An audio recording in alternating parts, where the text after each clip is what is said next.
اعوذ باللہ من الشیطان الرجیم بسم اللہ الرحمن الرحیم.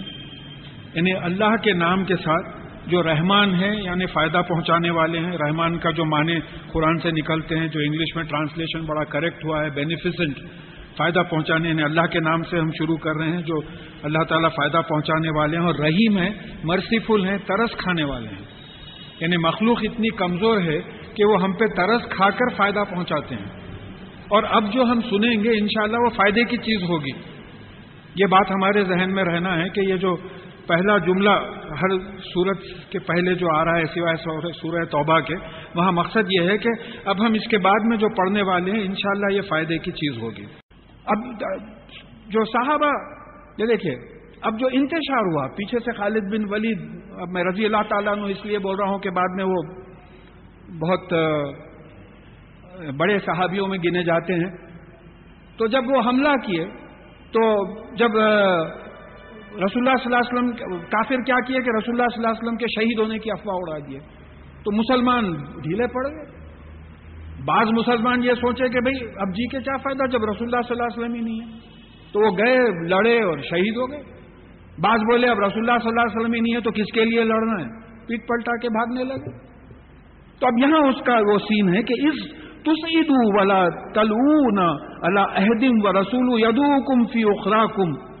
اور جب جو ہے تم پہاڑ پہ چلے جا رہے تھے, جو احد دیکھے ہیں پہاڑی ہے, تم پہاڑ پر اوپر چلے جا رہے تھے اور تم مڑ کر بھی کسی کی طرف مڑ کر نہیں دیکھ رہے تھے, اور رسول اللہ صلی اللہ علیہ وسلم تم کو پیچھے سے پکار رہے تھے. یعنی رسول اللہ صلی اللہ علیہ وسلم کے پکار پہ جو ہے تم وہ نہیں کر رہے تھے. یہ حالت تھی. اتنا غلبہ ہو گیا تھا کافروں کا, ایک دم جو ہنگامہ کرے. 3000 کی فوج تھی ان کی, ہار کے چلے جا رہے تھے, مزے میں جیت گئے تھے, جنگ جیت گئے تھے, محض اس لیے کہ اپنا مقام چھوڑے, رسول اللہ صلی اللہ علیہ وسلم کی بات نہیں مانے. یہ بھگتنا پڑا. تو تم جو ہے پلٹ کے بھی نہیں دیکھ رہے تھے, رسول اللہ صلی اللہ علیہ وسلم پکار رہے تھے, کچھ جواب نہیں دے رہے تھے. اس وجہ سے فَأَصَابَكُمْ غَمًّا بِغَمٍّ, اس وجہ سے تم پر غم ڈالا گیا. غم پر غم کیا تھا؟ پہلا غم یہ تھا کہ جیت کو شکست میں بدل دیا گیا. Victory was turned into defeat. بھئی معمولی بات نہیں ہے, 650 لوگ 3000 کی فوج کو بھگا دی. کس قسم کی فوج تھی ہوگی, کیا حالات ہوئے ہوں گے. تو پہلا غم یہ ہوا کہ جو کامیابی ہوئی تھی وہ ناکامی میں بدل گئی. دوسرا غم یہ ہوا کہ رسول اللہ صلی اللہ علیہ وسلم کے انتقال کی افواہ پھیل گئی. تیسرا غم یہ ہوا کہ 70 صحابی earning members of the Medina society, 70 earning members of the Medina society, یاد رکھیے سورہ نساء میں کام آئیں گی یہ بات, وہ لوگ ختم ہو گئے. تو غم پہ غم ہوا. اب یہ کس لیے ہوا؟ اب اللہ تعالیٰ یہ کس لیے انفارم کر رہے ہیں, لِكَيْ لَا تَحْزَنُوا عَلَىٰ مَا فَاتَاكُمْ وَلَا مَا أَصَابَكُمْ, تاکہ تم سے جو گیا ہے اور جو تم پہ مصیبت پڑی ہے تم غم نہ کرو. یہ ہم تم کو بتا رہے ہیں, ہم خود بتا دے رہے ہیں کہ دیکھو یہ اس واسطے ہوا کہ اب یہ معلوم ہو گیا کہ ہماری طرف سے ہوا, لہذا تم سے جو چیز جاتے رہی اور جو مصیبت پڑی اس پہ غم نہ کرو. واللہ خبیر بما تعملون, اور جو کچھ تم عمل کرتے ہو اللہ تعالیٰ اس کی جو ہے خبر رکھتا ہے, انفارمیشن رکھتا ہے. تو معلوم یہ ہوا کہ یہ تمام کچھ صحابہ کی غلطی کی وجہ سے یہ تمام ہوا, لیکن اللہ تعالیٰ کی طرف سے ہوا, کیونکہ بغیر اللہ تعالیٰ کی اجازت کی کوئی چیز ہو ہی نہیں سکتی. ثم انزل علیکم من بعد الغم آمنۃ نعاسا یخشی طائفۃ منکم, پھر اس کے بعد میں اللہ تعالیٰ نے تمہارے ایک گروپ پر امن نازل کیا نیند کی شکل میں, جو تمہارے ایک گروپ پر چھا گئی. دیکھیں یہ بڑا میڈیکل پوائنٹ ہے, نوٹ کرنے کا ہے. نیند سے سکون ہو جاتا ہے. جیسا ہمارے کوئی پہچانت میں کسی کا انتقال ہوا تھا, ان کے والد برداشت نہیں کر سک رہے تھے تو ان کو انجیکشن دے کے سلا دیا. اب لوگ ملنے آ رہے تھے تو بولے نہیں بھائی وہ بہت بے چین ہو رہے تھے تو ان کو نیند کا انجیکشن دے کے سلا دیا.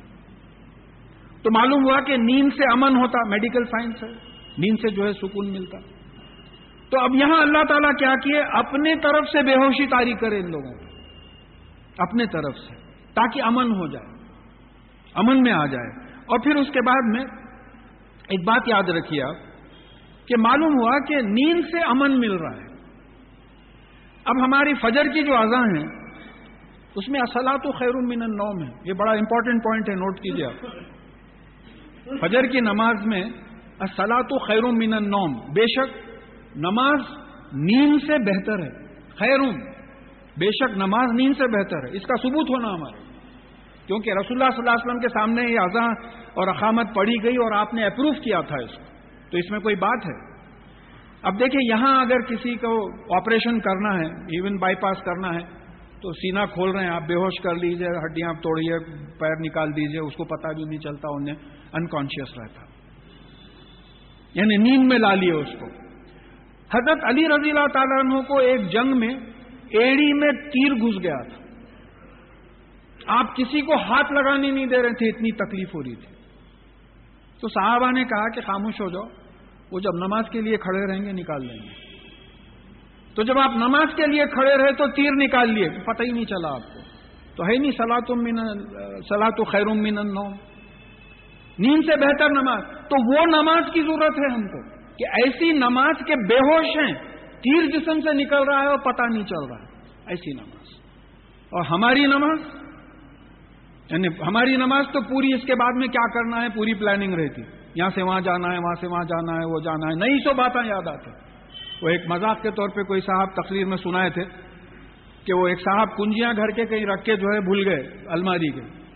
تو ان کے جو مرشد تھے ان کے پاس گئے، جا کے بولے صاحب ایسا میں کنجیاں کھو دیا، نہیں معلوم، نہیں مل رہے ہیں. تو بولے میاں گھر جا کے نماز پڑھو. بولے کیا؟ نہیں نماز پڑھو. بولے وہ اللہ اکبر بولتے خیال آیا اور تکیے کے نیچے بجائے توشک کے نیچے رکھ دیا. پھر نماز پڑھ لے کے جا کے بولے صاحب آپ کیسی بہترین نماز بتائے. میں اللہ اکبر بولتے جو ہے فوراً کنجیوں کا یاد آ گیا. تو بولے میاں میں نماز پڑھو اس واسطے بولا کہ غیر ضروری چیزیں یاد آتے اس میں، خالی بیٹھے رہے تو کچھ بھی. اچھا اتنی جلدی نماز ہوتی ہماری، ایسا جیسا کوئی کام پہ جانا ہے، پھر منتخب مارتے بیٹھے ہوئے، دھن دھن دھن دھن نماز کر کے بکوا کرتے کھڑے ہوئے. تو یہ جو ہے یہاں یہ سمجھنا ہے کہ حضرت علی رضی اللہ تعالیٰ عنہ کی نماز کیسی تھی، نیند سے بہتر. یعنی جیسا بے ہوش کر کے آپریشن کرتے ہیں اس طریقے سے اللہ سے لو لگی ہوئی ہے. تو پھر ان لوگوں کا کیا مقام تھا، ہم لوگوں کا کیا مقام. یہ بات ہم لوگ چلتے چلتے کمپیئر کر لینا ہے. تو پھر کہا کہ اور طائفتم قد ہمت ہم انفسہم، اور ایک گروپ ایسا تھا کہ ان کو اپنی ہی فکر لگی تھی، اپنی ہی چنتا لگی تھی، دوسروں کی فکر نہیں تھی، میرا کیا ہوگا، میرا کیا ہے.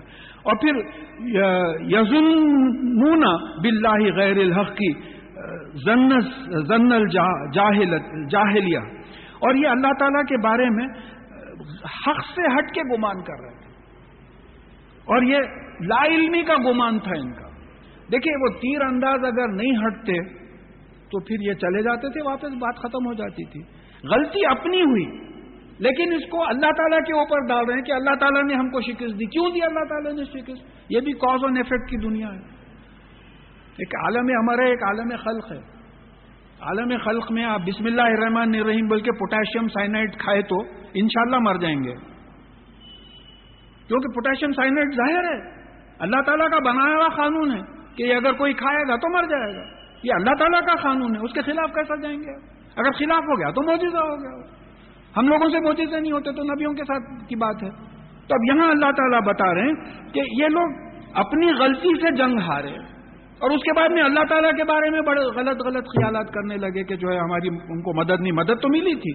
یقولون هل لنا من الامر من شیء، یہ کہنے لگے کہ اس معاملے میں ہمارا بھی کوئی دخل ہے، ہمارا بھی کوئی اختیار ہے اس معاملے میں، جان چلے گی اتنے لوگوں کی. قل ان الامر کلہ للہ، آپ ان سے کہہ دیجئے کہ معاملہ پورے کا پورا اللہ تعالیٰ کا ہے. معاملہ اس میں کسی کا کوئی دخل نہیں، کسی معاملے میں کسی کا دخل نہیں ہے. ان اللہ علی کل شیء قدیر، بے شک اللہ تعالیٰ ہر چیز پہ قادر ہے. وہ شیطان بولتا میں کر رہا ہوں، میں کر رہا ہوں، میں بکریوں کے جیسا. حقیقت یہ ہے کہ اللہ تعالیٰ کی اگر اجازت نہ ہو تو کوئی کچھ بھی نہیں کر سکتا. سارے کا سارا معاملہ جو ہے اللہ تعالیٰ کا ہے. یخوفون فی انفسہم ما لم یبدوا لک، یہ اپنے سینوں میں اپنے اندر ایسی باتیں چھپا رہے تھے جو آپ کے سامنے ظاہر نہیں کرنا چاہ رہے تھے. یقولون لو کان لنا من الامر شیء ما قتلنا ہا ہونا، یہ کہہ رہے تھے کہ اس معاملے میں ہمارا کوئی اختیار ہوتا تو ہم یہاں ہرگز قتل نہیں ہوتے تھے. آتے ہی نہیں تھے ہمارا اختیار ہوتا تو بلا وجہ جو ہے ہم کو بھجایا، اتنے لوگ شہید ہو گئے. جو اس قسم کی بات کر رہے تھے تو اللہ تعالیٰ ایک اور ایک اصول بتا رہے ہیں. قل لو کنتم فی بیوتکم لبرز الذین کتب علیہم القتل الی مضاجعہم. آپ ان سے کہہ دیجئے کہ اگر یہ اپنے گھروں میں بھی رہتے تو جن کے لیے قتل لکھ دیا گیا تھا وہ اپنے گھروں سے نکل کے اپنی قتل گاہوں کے پاس آ جاتے تھے. کیا ہوا؟ مطلب کیا ہوا کہ place of death is fixed, مرنے کی جگہ فکسڈ ہے. آیت نمبر 154 ہے. آیت نمبر 145 میں ہم کیا پڑھے؟ Time of death is fixed, مرنے کا وقت فکسڈ ہے. اب یہ دیکھیے، اب ایک قوم ہے اس کو یہ یقین ہے کہ مرنے کا وقت اور مرنے کی جگہ فکسڈ ہے. اب اس کو موت کا کیا ڈر رہے گا؟ بھئی اگر مجھے کہیں ہوٹل کے پاس رستے میں میری موت لکھی ہوئی ہے اور میں بلا وجہ کے ڈر رہا ہوں، نکل رہا ہوں نہیں گھر سے، تو کسی طریقے سے مجھے نکال کے اس جگہ پہ لایا جائے گا. لہذا آپ دیکھتے کہ ان کو سینے میں زبردست درد ہوا، لے کے گئے، لفٹ میں انتقال ہو گیا. آپریشن تھیٹر کے ٹیبل پہ لٹائے، ٹیبل پہ انتقال ہو گیا. ڈاکٹر صاحب کو بلائے تک انتقال ہو گیا، گھر میں انتقال. تو ہر ایک کے مرنے کا وقت اور مرنے کی جگہ لکھی ہوئی ہے. اگر تم گھروں میں بھی بیٹھے رہتے تو جن کی موت لکھی ہوئی رہتی ان کو جو ہے اپنی قتل ہونے کی جگہوں پہ خود ہی جو ہے آ جاتے تھے. اب یہ جو سب ہوا ہے یب تلی اللہ ما فی صدورکم. اب یہ تمام جو جنگیں ہوئی، فتح ہوئی، شکست ہوئی، اتنے صحابی شہید ہوئے، یہ کائے کے لیے ہوا کہ اللہ تعالیٰ تمہارے سینوں میں جو چیز ہے اس کی آزمائش کرے. آزمائش ہو گئی. کیا آزمائش ہوئی؟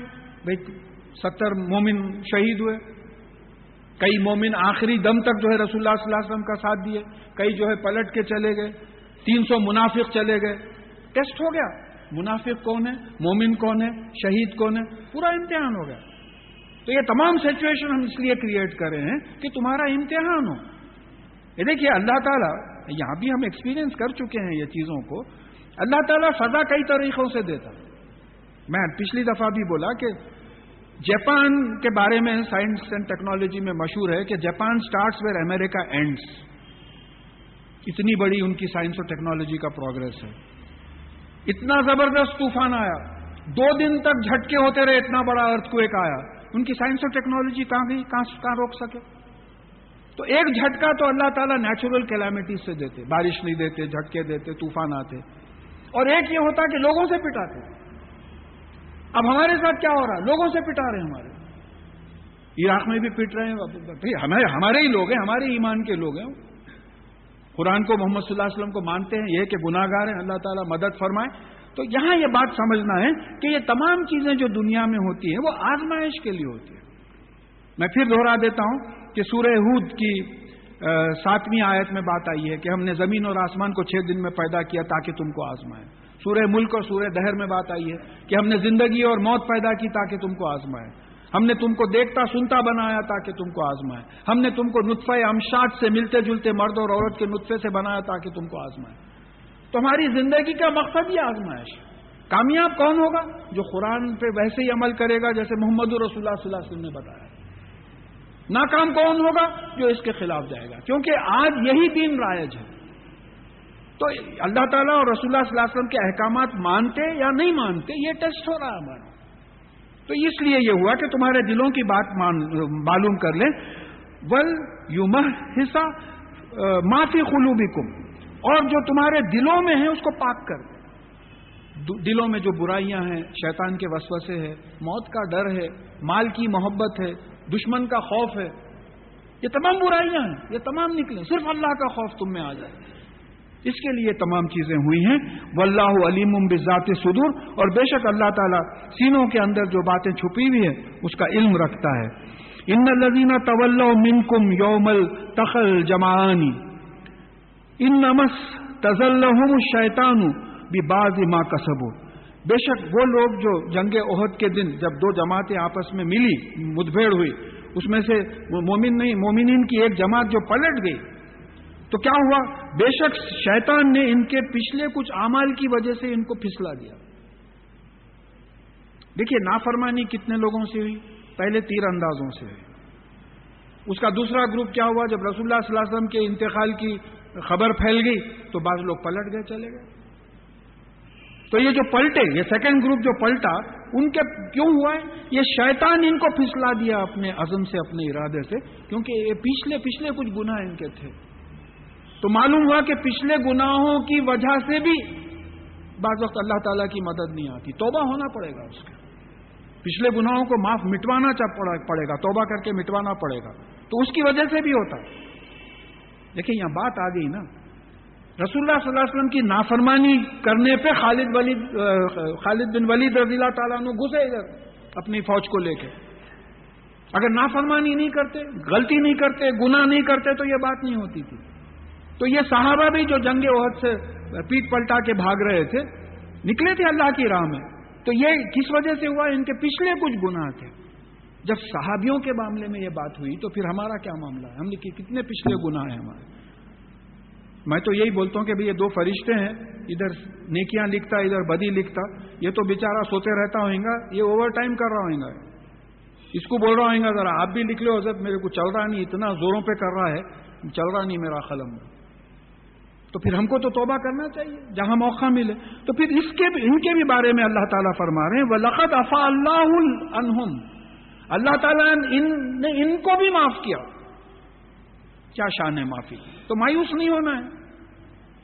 وہ تیر انداز مقام چھوڑے، ان کو بھی معاف کیا. رسول اللہ صلی اللہ علیہ وسلم کے شہید ہونے کی افواہ سن کے بعض لوگ دین سے میدان سے بھاگنے لگے، ان کو بھی معاف کیا کیونکہ نکلے تھے اللہ کے راستے. لیکن منافقین کو معاف نہیں کیا کیونکہ وہ پلٹ گئے تھے. ان کے دل میں ان کی بات آگے آ رہی ہے وَلَقَدْ عَفَا اللَّهُ عَنْهُمْ إِنَّ اللَّهَ غَفُورٌ حَلِيمٌ، اور بے شک اللہ تعالیٰ غفور ہے، گناہوں سے بچا سکتا ہے، بچاتا ہے، گناہوں کی سزا سے بچاتا ہے، اور حلیم ہے، سزا دینے وقت لیتا، مہلت دیتا. میں بار بار حلیم کے معنی سمجھاتا ہوں کیونکہ ہمارے ساتھ اللہ تعالیٰ حلیم ہی ہے. یعنی بھائی ایک بچہ آ رہا ہے، کان پہ کچھ کاڑی یہ لگا کے جا رہا ہے، چھوٹا سر کا ہے، آپ پلٹ کے دیکھ کے بولے بچہ ہے، ایک ماروں گا تو بے ہوش ہو کے گر جائیں گے. یا بچہ ہے چھوڑو جانے. اس کو بولتے ہیں حلیم کی کیفیت. تو اللہ تعالیٰ حلیم ہے، ہمارے گناہوں سے درگزر کرتے ہیں، مہلت دیتے ہیں ہم کو کہ بھئی چلو ٹھیک ہو جائے گا، توبہ کر لے گا، آ جائے گا سیدھے راستے پہ. تو گناہوں کو معاف کرنے والے بھی ہیں اور حلیم بھی ہے.